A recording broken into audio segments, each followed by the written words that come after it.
جنت البقیع میں گئے ہوئے ہیں اور وہاں پر استغفار کر رہے ہیں اللہ سے، اور تمام جو بھی وہاں پر مردے دفن ہیں ان کے لیے مغفرت کی دعا کر رہے ہیں۔ بس یہ ثابت ہے۔ باقی اب اس میں جو ہے ہندوؤں سے ہم نے مانگ لی دیوالی، تو دیوالی جو ہے وہ روشنی کی جا رہی ہے اور بتیاں جلائی جا رہی ہیں، تو مختلف لوگوں سے ہم نے بورو کی ہیں چیزیں، جیسے عید میلاد النبی ہے وہ ہم نے کرسچن سے بورو کر لی، یا شیعوں کے تعزیوں کا توڑ کرنے کے لیے ہم نے بات بنا لی۔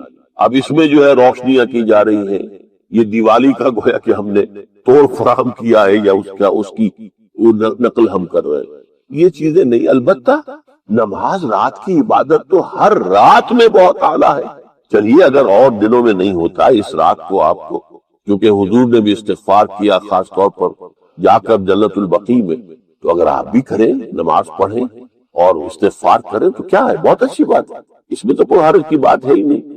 لیکن اسے کوئی تہوار کی طرح منانا، پٹاخے چھوڑنا اور جو ہے وہ روشنی کرنا، یہ بھارت صحیح نہیں ہے۔ روزہ بھی چونکہ 15ویں شب ہوتی ہے، 15واں دن ہوتا ہے، پھر اس اعتبار سے حضور کے معمولات میں تھا کہ آپ ہر مہینے کی 13، 14، 15 تاریخوں میں روزہ رکھتے تھے۔ تو اگر آپ یہ نیت کر کے روزہ رکھ لیتے ہو، کیا کہنے ہیں، نور علی نور ہے، اور روزہ کسی وقت بھی نفلی روزہ رکھا جائے، اللہ تعالیٰ قبول فرمائے گا۔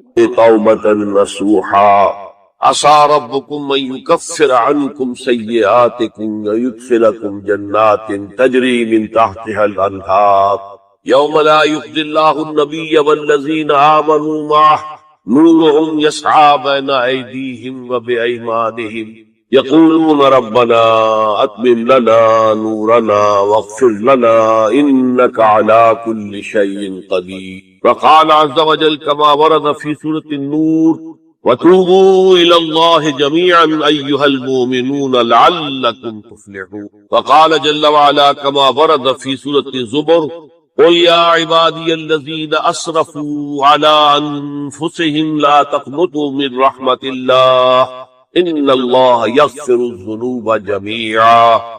صدق اللہ العظیم۔ رب اشرح لي صدري ويسر لي أمري واحلل عقدة من لساني يفقهوا قولي۔ اللهم ربنا ألهمنا رشدنا وأعذنا من شرور أنفسنا، اللهم أرنا الحق حقا وارزقنا اتباعه وأرنا الباطل باطلا وارزقنا اجتنابه، اللهم وفقنا أن نتوب إليك توبة نصوحا، آمین یا رب العالمین۔ آپ میں سے بہت سے حضرات کے علم میں ہوگا اخباری اطلاع کی بنیاد پر کہ میری آج کی گفتگو کا موضوع ہے توبہ کی عظمت اور اس کی تاثیر۔ اس کا پس منظر یہ ہے کہ پچھلے کئی مہینوں سے میری تقریر جو ہے وہ جو اس وقت عالمگیر حالات ہیں اور جو امت کو خطرات درپیش ہیں اور اس کے ضمن میں جو پیشین گوئیاں احادیث نبویہ میں موجود ہیں، جو میں کم سے کم یوں سمجھیے کہ 25 برس سے بیان کرتا آ رہا ہوں، لیکن اب وہ چشم سر کے سامنے آ رہی ہے۔ پہلے وہ صرف یہ کہ انسان کو علمی اعتبار سے معلوم تھی، اب وہ صورتحال آنکھوں کے سامنے۔ تو اس پر چونکہ گفتگو ہوتی رہی، لیکن ہر مرتبہ گفتگو کا اختتام اس پر ہوا کہ اس کا علاج کیا ہے، بچنے کا راستہ کون سا۔ تو عام طور پر ایک لفظ پر توبہ، البتہ اس میں انفرادی توبہ، اجتماعی توبہ۔ انفرادی توبہ سے انسان اپنے گناہوں کی سزا سے بچ جاتا ہے، آخرت میں اللہ تعالیٰ اسے اپنے عفو و درگزر کا، اپنی رحمت کا، اپنے فضل کا مستحق قرار دے۔ لیکن دنیا میں قوم کی حالت نہیں بدلتی جب تک اجتماعی توبہ۔ اس اجتماعی توبہ کے ضمن میں مختصراً تو میں نے کچھ باتیں عرض کی ہیں، لیکن پھر بھی چونکہ ہر مرتبہ گفتگو کے اختتام پر یہ بات آتی اور وقت ختم ہو رہا ہوتا تھا، لہذا اس کے بارے میں تفصیل سے گفتگو نہیں ہوئی۔ تو آج میں نے طے کیا کہ جو حالات ہیں وہ تو اب سامنے آ رہے ہیں۔ جو سلسلہ شروع ہو گیا ہے عراق میں، جس کے بارے میں شیرون صاحب یہ کہہ چکے ہیں کہ ان قریب عراق پر ہمارا قبضہ، یعنی امریکہ کا نہیں، اسرائیل کا، اور یہ بات بھی اب سامنے آ چکی ہے کہ مڈل ایسٹ کا پورا نقشہ بدل دینے کا پروگرام۔ یہ جو مڈل ایسٹ کے ممالک ہیں یہ کب وجود میں آئے؟ پچھلی صدی، 20ویں صدی میں جو پہلی جنگ عظیم ہوئی، اس سے پہلے یہ پورا علاقہ سلطنت عثمانیہ میں، خلافت عثمانیت، پورا شمالی افریقہ، پورا یہ مغربی ایشیا، حجاز سمیت سارا معاملہ ایک سلطنت، ایک ملک، خلافت۔ پہلی جنگ عظیم کے بعد پھر حصے بکھرے کیے انہوں نے، جیسے کہ مال غنیمت کو بیٹھ کر بعد میں تقسیم کیا جائے، اس عالم عرب کے جو ہے اب ٹکڑے ٹکڑے کر دو اور انہیں باہم تقسیم کر دو۔ مصر، عراق یہ برطانیہ، شام، الجزائر یہ فرانس، لیبیا اطالوی، آگے ہسپانویوں، یہ سارے ٹکڑے جو ہوئے تھے اور ملک بنے تھے، یہ تو اس وقت کی بندر بانٹ تھی۔ اسی طرح اب کہا جا رہا ہے کہ اس جنگ کے بعد حقیقت میں مڈل ایسٹ کا نقشہ تبدیل کر، یہ صرف چینج آف ریجیم نہیں ہے، چینج آف ریجن علاقے کا، اور اس کو ہم اپنی اصطلاح میں جب کہیں گے تو گویا کہ ایک عظیم تر اسرائیل کے قیام کا منصوبہ ہے جس پر عمل کا آغاز ہوا۔ ورنہ اس جنگ کی کوئی وجہ سمجھ نہیں، کوئی جرم ثابت نہیں ہوا صدام کا۔ پہلی خلیج کی جنگ میں تو اس کا جرم ثابت تھا، اس نے کویت پر حملہ کیا، اس پر تو کوئی جرم سرے سے ہے ہی۔ ان کے اپنے معائنہ انسپیکٹر جا کر بتاتے رہے کہ کچھ نہیں دیکھا ہم نے، کچھ نہیں پایا۔ اس حوالے سے سوچئے کہ کیا جواز، کوئی جواز پوری دنیا میں یہ بات تسلیم کی جاتی ہے کہ بلا جواز حملہ، اور کس قدر شدت سے ہے، کتنی طاقت سے، کتنی قوت سے ہے، کتنی فوجیں آئی ہیں، کتنے جو ہے خلیج کے اندر جہاز کھڑے ہوئے ہیں جن پر سے کہ ہوائی جہاز اڑتے ہیں، کتنے چھوٹے چھوٹے جہاز کھڑے ہوئے ہیں، کہاں کہاں سے حملے ہو رہے ہیں۔ اصل میں وہ کتاب الملاحد کے اندر حضور نے جن خبروں کی پیشن گوئی کی تھی وہ اب ہمارے سامنے۔ اسی طرح پاکستان کا معاملہ ہوتے ہوتے رفتہ رفتہ ہمارے گرد گھیرا تنگ ہو رہا۔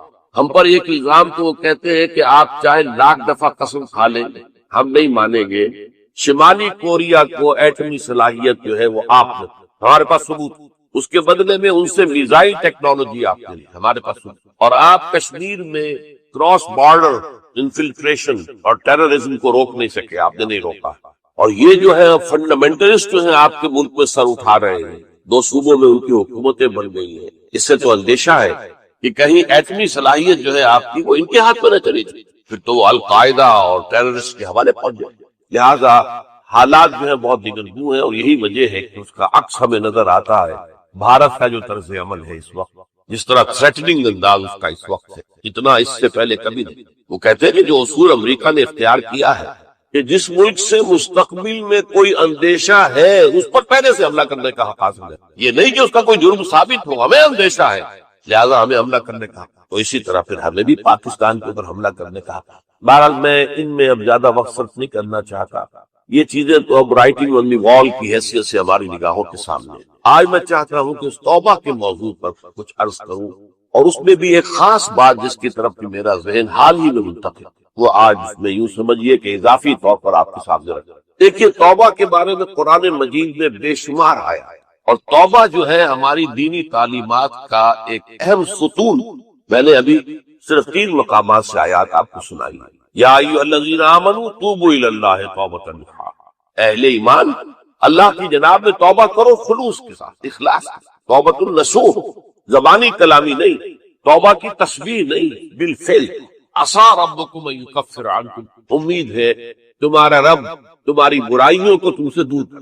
یہ توبہ کی تاثیر ہے۔ اگر آپ کے اخلاق اور کردار میں کوئی غلط شے شامل تھی، اللہ تعالیٰ آپ کے کردار کے دامن کو دھو دے، اور آپ کے اعمال نامے میں اگر دھبے لگے ہوئے تھے تو اللہ تعالیٰ ان دھبوں کو بھی دھو ڈالے۔ عسیٰ ربکم ان یکفر عنکم سیئاتکم ویدخلکم جنات تجری من تحتہا الانہار، اور تمہیں داخل کرے گا ان باغات میں جن کے دامن میں ندیاں بہیں۔ یوم لا یخزی اللہ النبی والذین آمنوا معہ، وہ دن جس دن اللہ تعالیٰ اپنے نبی کو رسوا نہیں کرے گا، معاذ اللہ ثم معاذ، اور نبی کے ساتھ ہی ان کو بھی جو ان کے ساتھ ایمان لائے۔ نورہم یسعی بین ایدیہم و بایمانہم، ان کا نور ان کے داہنی سامنے طرف اور داہنی طرف دوڑتا ہوا، نور ایمان قلب سے پھوٹ رہا ہوگا اور وہ سامنے روشنی ڈالے گا، اور نور اعمال صالحہ داہنے ہاتھ کی طرف سے کیونکہ عمل کرتے ہیں نیک ہم، تو وہاں سے نور ظاہر ہوگا جو دنیا میں اعمال کی شکل میں کمایا گیا۔ اور اس وقت یہ اہل ایمان کہتے ہوئے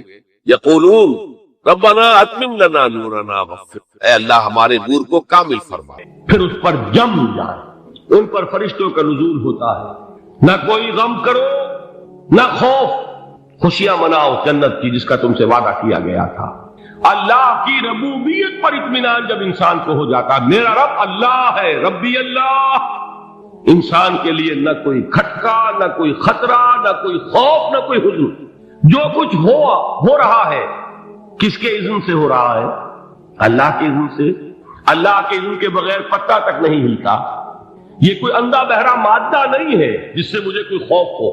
اندھا بھینسا چلا رہا ہو اس سے تو ڈرنے کا ہر انسان کو ڈرنا چاہیے، نہ معلوم کس کو ٹکر مار دے، لیکن نہیں، اس کائنات کو چلانے والا ایک سمیع و بصیر خدا ہے، وہ جو میرا دوست ہے، میرا ولی ہے۔ اللہ ولی الذین آمنوا یخرجہم من الظلمات الی النور۔ اللہ اہل ایمان کا ولی ہے، ساتھی ہے، پشت پناہ ہے، مددگار ہے، حمایتی ہے۔ بتائیے جسے یقین ہو جائے کہ اللہ میرا مددگار، اللہ میرا محافظ، اللہ میرا پشت پناہ، اللہ میرا حمایتی، اس کے لیے کوئی خوف ہوگا؟ اس سے کوئی ڈر ہوگا؟ میں مثال دیا کرتا ہوں ایک بہت سادہ، پنجاب کے دیہات کی۔ تو بڑا چودھری ہے اور کوئی غریب کسان ہے۔ اس غریب کسان کی کہ جانوروں کو ہر وقت اندیشہ ہوگا چوری کا، کوئی میری بھینس کھول کر نہ لے جائے، کوئی میرا بیل کھول کر نہ لے جائے۔ لیکن جس کے بارے میں یہ سب کو معلوم ہو کہ وہ جو بڑا چودھری ہے وہ اس کا دوست ہے، اس کی بچیا کو کوئی خوف ہوگا؟ اس کی بھینس پر کوئی ہاتھ ڈالے گا؟ اسے کوئی اندیشہ ہوگا؟ نہیں۔ کیوں؟ کہ وہ بڑا چودھری، بڑا اس کا یہاں کا سردار، جاگیردار، سب کو معلوم ہے وہ میرا دوست ہے، کوئی میرے خلاف اقدام نہیں کر سکتا۔ اس دنیا میں یہ چھوٹی سی بات اگر آپ کے دلی اطمینان اور سکون کا باعث بن سکتی ہے تو ذرا تصور کیجئے۔ میں لفظ تصور استعمال کروں گا صرف اس لیے کہ اس کا ہم جس کو کہتے ہیں ادراک اور شعور کر نہیں سکتے، اگر کے ساتھ کر سکتے۔ اگر یقین ہو کہ اللہ میرا مددگار اور یقین ہو کہ اللہ ہر آن میرے ساتھ ہے، پھر کوئی خوف؟ کس کا خوف؟ کوئی شے اللہ سے بالا تر ہے؟ کوئی قوت اس سے زیادہ طاقتور ہے؟ کوئی اس کے ارادے کو بدلنے والا ہے؟ کوئی اس کی مشیت کے آڑے آنے والا ہے؟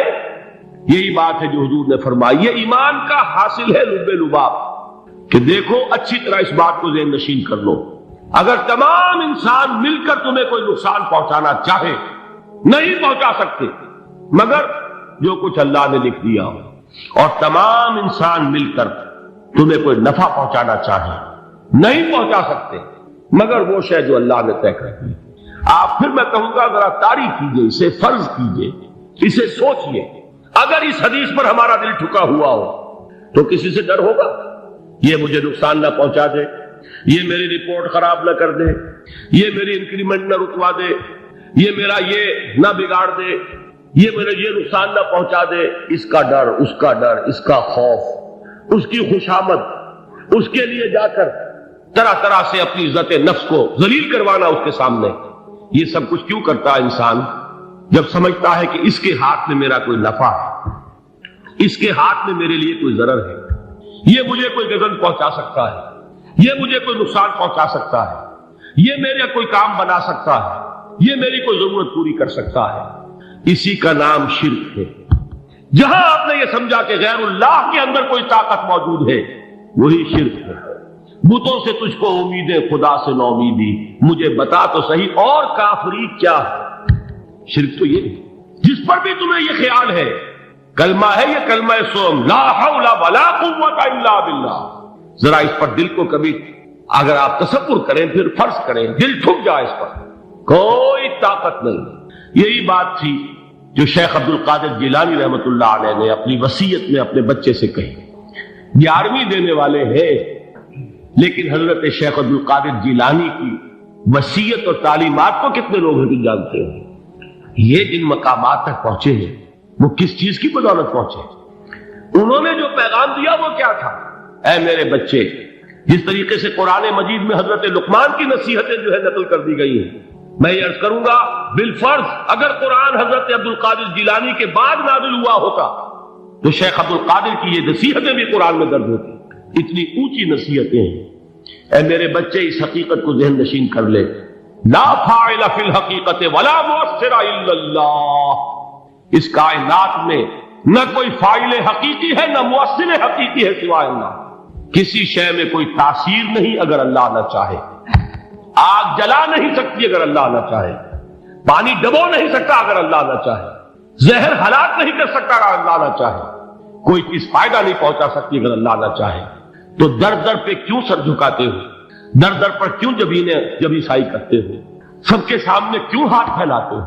ایک اللہ سے مانگو، ایک اللہ کے سامنے زمین پر اپنی جبین رکھو. لا فاعل فی الحقیقت ولا مؤثر الا اللہ. نظر آتا ہے ہمیں کہ پانی پیاس بجھا دیتا ہے، پیاس بجھانے کی صلاحیت پانی میں نہیں ہے، اللہ کے اذن سے.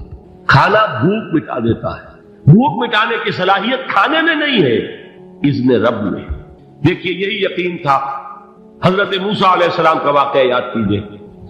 سامنے سمندر آ گیا، قوم دیکھتی ہے پیچھے کہ گرد و غبار کا طوفان. معلوم ہوا کہ فرعون اپنے لشکر سمیت آ گیا. لشکر جب چلتا تھا تیز رفتاری کے ساتھ تو گرد و غبار کا جو طوفان اٹھتا تھا اس کا تصور کیجیے. اور لمحہ بلمحہ وہ قریب آ رہا ہے. پوری قوم نے کیا کہا؟ اے موسیٰ انا لمدرکون، اے موسیٰ ہم کو پکڑے گئے. قرآن مجید نے تو یہاں وہ باتیں نہیں لکھی ہیں، لیکن تورات میں یہ درج ہے کہ بنی اسرائیل جھگڑنے لگے، دست و گریبان ہو گئے موسیٰ کے ساتھ. موسیٰ نے یہاں مروایا لا کر، اس سے تو ہم ہی بہتر تھے. وہاں کھانے کو ملتا تھا، زندگی تو تھی، بیگار ہم کر رہے تھے، موت تو نہیں تھی. اب جو کچھ ہوگا اس کا تصور کرو، جس طریقے سے ہمارے ٹکڑے اڑائے جائیں گے. تو لڑ رہے ہیں حضرت موسیٰ علیہ السلام. یہ تورات کی تفصیل ہے. قرآن میں صرف اتنا آیا ہے، پریشان ہو کر انہوں نے کہا انا لمدرکون، موسیٰ ہم کو پکڑے گئے. اس وقت موسیٰ کا جواب کیا ہے؟ کلا ان معی ربی سیہدین، نہیں، میرے ساتھ میرا رب ہے، وہ راستہ دے گا. بتائیے کہاں راستہ نظر آ رہا ہے؟ یہ ہے ایمان بالغیب. راستہ نظر نہ آئے تب اللہ پر یقین ایمان ہے.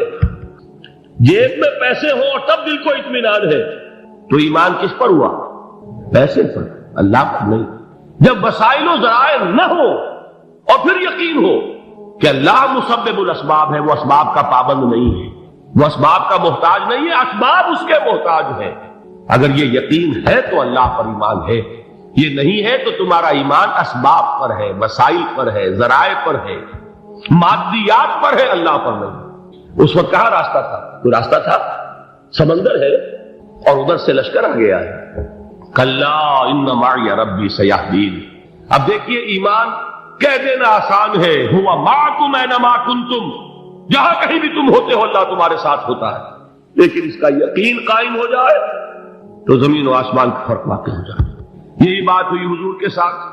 غار ہے، چھپے ہوئے ہیں محمد رسول اللہ اور آپ کے وہ یار غار ابو بکر صدیق رضی اللہ تعالی عنہ. اقبال نے حضرت ابو بکر کی شان میں چند اشعار پڑھے صرف، لیکن واقعہ یہ ہے کہ بھاری بھاری نظموں پر اور قصیدوں پر بھاری، طویل ترین نظمیں اور قصیدے ہوں ان پر بھاری.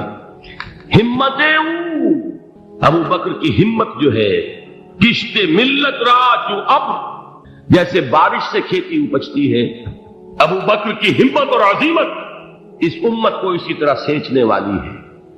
ثانیے اسلام و غار و بدر و قب، وہ دوسرے تھے اسلام میں، دوسرے. پہلے کون تھے؟ انا اول المومنین، حضور کی بات ہے، سب سے پہلا ایمان لانے والا میں. دوسرے ابو بکر. ویسے ہمارے ہاں یہ چلتا ہے اختلاف، حضرت علی پہلے ہیں کہ حضرت ابو بکر پہلے ہیں، لیکن اس میں بڑی خوبصورت تطبیق قائم کی ہے علماء نے اور بہت صحیح ہے. چار کے بارے میں فیصلہ ہی مت کرو کہ کون پہلے. ان کی ایک عجیب تقسیم کر دی ہے. آزاد مردوں میں، بالغ مردوں میں سب سے پہلے ابو بکر، بچوں میں سب سے پہلے علی، خواتین میں سب سے پہلے خدیجہ، اور غلاموں میں سب سے پہلے زید بن حارثہ. بڑی پیاری تقسیم ہے. یہ چاروں ہی پہلے ہیں، ہر ایک کے لیے اولیت ہے. اور واقعہ یہ ہے کہ اگر زمانی اعتبار سے تعین ہوگا تو پہلے خدیجۃ الکبریٰ آئیں گی رضی اللہ تعالی عنہ. کسی اور سے بات کرنے کی نوبت بعد میں آ سکتی ہے، پہلے تو اہلیہ محترمہ سے بات ہوئی. آتے ہی پہلی وحی ہوئی ہے، ابھی تبلیغ کا حکم نہیں تھا. کس کو بتایا واقعہ؟ ابھی اپنی نبوت کی تبلیغ کا تو حکم ہی نہیں آیا. واقعہ کس کا ہے؟ وہ خدیجہ کا ہے. جب کہا ہے کہ خشیت علی نفسی، مجھے اپنی جان کا اندیشہ ہے، تو کیا جواب دیا خدیجہ نے رضی اللہ تعالی عنہا؟ وہ صدیقۃ الکبریٰ ہے، صدیقات جو ہے خواتین، ان میں چوٹی پر خدیجہ الکبریٰ ہے رضی اللہ تعالیٰ عنہ، اور صدیق جو مرد ہیں ان میں صدیق اکبر ہے ابو بکر صدیق رضی اللہ تعالیٰ عنہ، لیکن صدیقات میں چوٹی۔ جب حضور نے فرمایا خشیت علی نفسی، کیا فرمایا، کیا عرض کیا، کیسے تسلی دی؟ نہیں، اللہ آپ کو ضائع نہیں کرے گا، آپ غریبوں کے ہمدرد ہیں، آپ مساکین کے تکالیف رفع کرنے والے ہیں، آپ بیواؤں کی سرپرستی کرتے ہیں، آپ مسافروں کی خدمت کرتے ہیں، اللہ آپ کو ضائع نہیں کرے گا۔ یہ یقین ہے اس خاتون کے اندر۔ خیر وہ ایک علیحدہ بات ہو جائے گی۔ میرے دل پر حضرت خدیجہ رضی اللہ تعالیٰ عنہ کی شخصیت کا بڑا گہرا نقش، جو وہ کوئی اور ہی وقت اور موقع ہوا تو بیان ہوگا۔ بہرحال اقبال نے ایک مصرے میں جو 4 اولیتیں جمع کر دی ہیں، ہمت او کشت امت را چو ابر، ثانی اسلام و غار و بدر و قبر۔ اسلام میں حضور کے بعد پہلے کون؟ ابو بکر۔ غار میں حضور کے ساتھ کون؟ ابو بکر۔ بدر کی رات اللہ کا رسول سرب سجود، وہ جھاڑ، وہ گھاس پھوس کی جو جھوپڑی بنائی گئی تھی، اور وہاں تلوار ننگی لے کر پہرا دینے والا کون؟ ابو بکر۔ اور اس حجرہ عائشہ میں محمد کے بعد سب سے پہلے دفن ہونے والا کون؟ ابو بکر رضی اللہ تعالی عنہ صلی اللہ علیہ وسلم۔ وہ جو معاملہ میں سنا رہا تھا غار ثور کا، حضرت ابو بکر بھی حضور کے خیال سے لرز گئے ہیں۔ آپ کو یاد ہوگا کہ جا کر پہلے تمام جتنے سوراخ تھے انہیں بند کیا، ایک سوراخ رہ گیا تھا جس کو بند کرنے کے لیے کوئی کپڑا نہیں تھا، وہاں اپنی ایڑی رکھی ہے، تب کہا ہے حضور سے تشریف لائیے، اور اپنے زانو پر حضور کو لٹایا ہے، اور وہاں کسی موذی جانور نے کاٹا ہے، حضور کی آنکھ لگ گئی تھی، اس وقت اس بل کے اندر جو بھی بچھو ہے کیا ہے واللہ عالم، اس نے کاٹا ہے۔ اس کی تکلیف کی وجہ سے ابو بکر کی آنکھوں سے آنسو ٹپک گئے، حضور کے چہرے مبارک پر پڑے ہیں، تو حضور جاگے ہیں، معاملہ کیا ہے؟ ایڑی نہیں ہٹائی وہاں سے، مبادا وہ جانور وہاں سے نکل کر محمد الرسول اللہ کو کوئی گدن پہنچا دے، ابو بکر کی ایڑی ہے، جس طرح چاہے کھا لے، ختم کر دے، جان نکل جائے تب کوئی آنچ آئے محمد پر تو آئے، لیکن جیتے جی نہیں۔ وہ ہے ابو بکر۔ حضور کے خیال سے اس وقت حضور نے پھر اپنا لعاب دہن لگایا ہے، اور اس سے پھر آپ کی تکلیف ختم ہوئی۔ جیسے خیبر میں حضرت علی کی آنکھ دکھ رہی تھی، اس کو جو شفا حاصل ہوئی ہے وہ بھی حضور کے لعاب دہن سے ہوئی۔ تو بہرحال اس وقت انہوں نے کہا ہے کہ اے نبی یا رسول اللہ، اگر اس وقت ان میں سے کسی نے غیر ارادی طور پر بھی اپنے قدموں کی طرف جھانک دیا تو پکڑے جائے۔ کیا جواب تھا اللہ کے رسول؟ لا تحزن ان اللہ معنا، اللہ ہمارے ساتھ ہے، کیوں گھبراتے ہو ابو بکر؟ یہ ہے ایمان باللہ، میرا مالک اللہ، میرا رازق اللہ، میرا محافظ اللہ، میرا مددگار اللہ، میرا پشت پناہ اللہ، میرا دوست اللہ۔ یہ دوستی ہے اللہ کی جو لب لباب ہے، حاصل ہے ایمان کا، اسی کا نام ولایت ہے۔ اولیاء اللہ کے سروں پر سینگ نہیں ہوتے، جس کے دل میں ایمان راسخ ہو چکا ہو وہی اللہ کا ولی ہے، جسے اللہ پر یقین ہو چکا ہے وہی اللہ کا ولی ہے، جسے یقین ہے اللہ میرے ساتھ ہے، میرا مددگار، میرا پشت پناہ، میرا ساتھی، میرا دوست، میرا محبوب، میرا محب۔ اللہ اہل ایمان سے محبت کرتا ہے، واللہ یحب الصادقین، ان اللہ یحب الذین یقاتلون فی سبیلہ صفا کانہم بنیان مرصوص۔ اللہ محبت کرنے والا، اہل ایمان محبوب، اور اہل ایمان محبت کرنے والے اللہ محبوب۔ والذین آمنوا اشد حبا للہ۔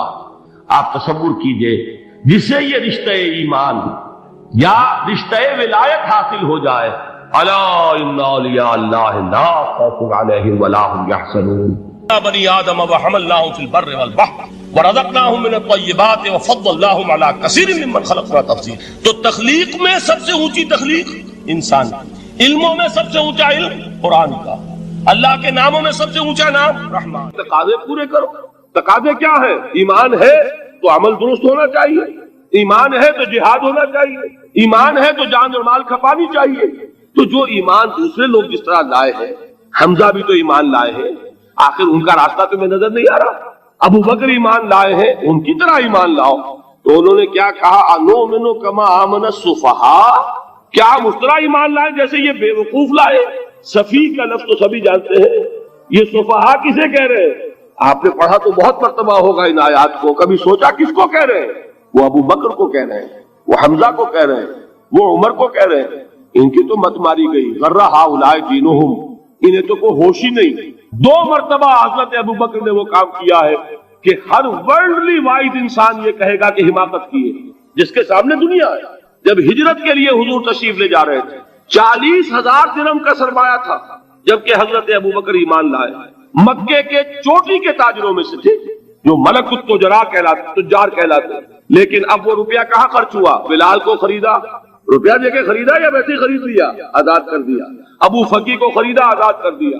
6 ہیں غلام اور کنیزیں محمد رسول اللہ پر ایمان لانے والے، جن کو ابو بکر نے اپنے پیسے سے خریدا اور آزاد کیا۔ یہ روپیہ تو پگھل رہا ہے نا، جو تھوڑی بہت پونجی رہ گئی ہے، تو جب حضرت حضور ہجرت کے لیے تشریف لے جا رہے، وہ ساری پونجی اپنے ساتھ لے گئے، گھر والوں کو چھوڑ کر گئے، بوڑھا باپ، اندھا ابو قحافہ، بعد میں وہ بھی ایمان لے آئے۔ اور یہ ابو بکر ہیں کہ جن کی 3 نسلیں ایک وقت میں موجود تھی مسلمانوں کی۔ ابو قحافہ مومن، ابو بکر مومن، اور ابو بکر کی اولاد مومن، عائشہ، اسما اور ابو بکر اور عبد الرحمن ابن ابی بکر، یہ کون ہے؟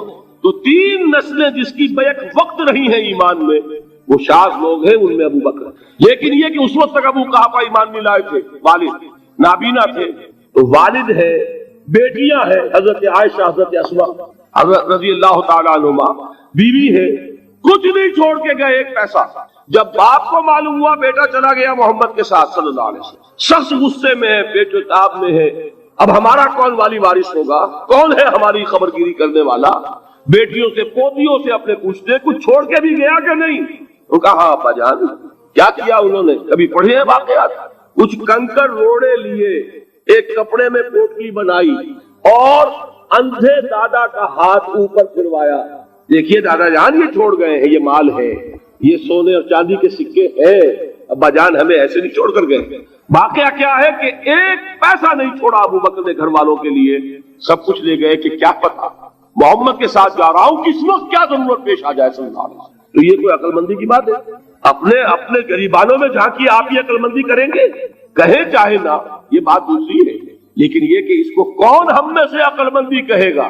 اسی طریقے سے جب غزوہ تبوک کا وقت آیا، وہ واقعہ تو بہت مشہور ہے، حضرت عمر فرماتے ہیں کہ اس زمانے میں میرے پاس اتفاقاً پیسہ بہت تھا، میں نے یہ سوچا دل میں کہ اس مرحلے پر تو میں ابو بکر سے بازی لے جاؤں گا۔ مسابقت ان میں بھی تھی، لیکن نیکی کی مسابقت، خیر کی مسابقت، انفاق فی سبیل اللہ کی مسابقت، تو میں نے سوچا کہ میں بازی لے جاؤں گا۔ میں نے کیا کیا، کل دولت جو تھی اس کے 2 حصے کیے، ایک حصہ گھر رکھا اور ایک لا کے حضور کی خدمت میں پیش کر دیا۔